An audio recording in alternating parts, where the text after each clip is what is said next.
饿狼一拳将地球大膨胀，惊动了爆破。更离谱的是，爆破的队友疑似平行时空的波罗斯。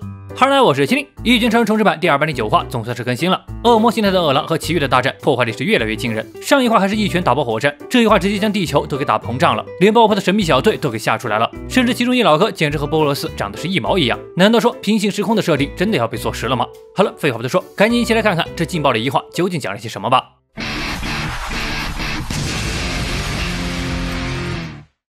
在被海水淹没的废墟上，本已经撤离的伤残人士们，因为前不久鼻涕熊擅自跳船去找饿狼了，所以大伙儿决定回去把鼻涕熊找回来。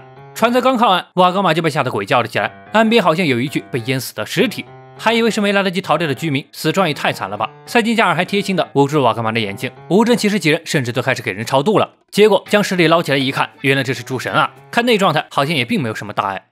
而此刻，另一边饿狼和奇遇的战斗是愈演愈烈，饿狼的拳影快得肉眼难以捕捉，宛如同时挥出了几百拳，将奇遇从地面打到了空中。但越打他是觉得越离谱，不管是速度、招式、力量还是出拳术都没用，到底要怎样才能打到这个家伙？而奇遇面对着密密麻麻的拳影，不仅毫无压力全部躲掉，还乐在其中，问起饿狼来：“挺不错的嘛，不过你这到底是几只手啊？”话音一落，抽剑停下来的饿狼，奇遇才看清，这货好像是有多长了一对手臂呢。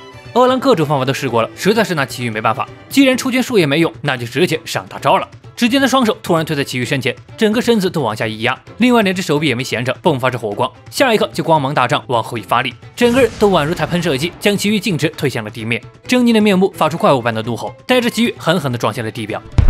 2人的身影化作一道流光，撞在一座高峰上。此招正是他一击轰碎3栋大楼的隔山打牛神技，大发劲的升级版极发劲。整座高峰在这一击之下，宛如一座活火山般陷了进去。而大洞之内，耀眼光亮中传来阵阵轰鸣。这样看不出有什么特别，但换个视角就能看出饿狼的这一击影响的可不仅仅只有地表那么简单。加强版的隔山打泥神技形成了一阵阵波纹，不断的放大、延伸和传递，竟然直接穿透到地球的另一边。而此刻，这里正有一架失事坠海的旅游客机，根本没注意海底之下正在发生变故。落难的乘客是某学校出来参加休学旅行的学生，出现这种突发事件是乱成了一锅粥，都一股脑扎在客机顶上。有人无助的喊着父母，有人在祈求神明大人，也有人在疑惑英雄和救援队之类的怎么还不来。就在这时，人群里最应该站出来维持秩序的中年老师，却先一步跳上了唯一一艘逃生艇，以老人优先为由，恬不知耻的丢下学生先逃跑了。但下一刻，他后悔也来不及了。只见整个海洋地壳拔地而起，硬生生在海洋里凸起了一整片大陆。落难的客机也因此得救了，只是凸起的地壳较地表来说还要高上一些。而那先一步逃走的小艇被挂在了滔天瀑布上，不过好在被什么东西给接住了，似乎是某个地底下古老的遗迹浮出了水面。冲着龙头来看，显然不是一般的遗迹。而就在饿狼这一拳引发地壳突变的一瞬间，就被身处次元空间的爆破给察觉到了。地球的空间、磁场和重力都在一瞬间发生了扭曲，究竟是怎么回事？说着，爆破打了个响指，就准备一看究竟。这不看还好，一看大伙儿都吓了一跳。只见地球的一侧表面竟然成了不规则形状，难道说地球这是在膨胀吗？队员里长着人类面孔却是一对金链耳的一族女表示，这看上去好像是地壳发生了变化，潜藏在海底的地壳受到某种力量被抬到了地表上。一旁长得跟波罗斯一个模子的队员来了兴趣，这种力量究竟来自何人？剩下的狮子头队员却表示，他不认为在地球上有人能做到这种程度，应该只是地壳异常的变动吧。不过比起地球那边，还是先关心眼下吧。狮子头话音一落，爆破才反应过来，手上还有活没干呢，次元封锁就快被突破了，得抓紧时间修复才行。能让爆破领头的队伍在这异次元阻挡的敌人，估摸着便是那赐予流浪地能力的神明了。回到另一边，饿狼这一击带着奇遇不断的深入地下，手上的力量没有丝毫的减弱，但饿狼定睛一看，才猛然发现奇遇的眼神似乎发生了变化。连续普通拳，这一次换作是饿狼被拳意淹没，满脸都是恐惧。深不见底的巨坑里，一抹光亮开始急速变大，眨眼间就成螺旋状冲了出来。挨打的一边从奇遇换成了饿狼，我的出拳比他多了1倍，但根本招架不过来。刚想的是饿狼多出来的2手臂就宣告破碎了。这时候他才恍然明白，原来那会儿蜈蚣仙人登场时所说为了消灭和神作对的禁忌之拳，饿狼还一直以为是在说他呢，这会儿他才明白，原来指的是眼前这个超乎常理的秃子。奇遇结实的一拳将饿狼直接轰飞了出去，接连贯成好几座山峰砸在海面上。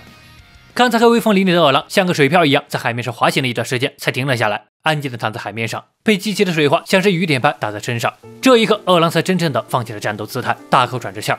奇遇也落了下来。饿狼，这下你满意了吧？看着还一脸轻松的奇遇，饿狼只感到深深的无力。招式、速度、力量、出拳术，我所有的方式都不行吗？已经到此为止了吗？若是绝对之恶要就此破灭的话，那至少得在这个家伙的拳头下。想到这儿，二郎突然笑了起来。七月不禁问道：“你在笑什么呢？”二郎没有回应，因为他已经在内心深处放弃了那天真的想法。是啊，原来我是这样迎接死亡的。喂，你差不多行了，再这么打下去也没用的，你应该已经明白了吧？你这家伙，杀了我吧！你不是英雄吗？二郎，你果然对英雄有意见啊，不妨都说给我听听吧。等等，这么站着说话也不方便。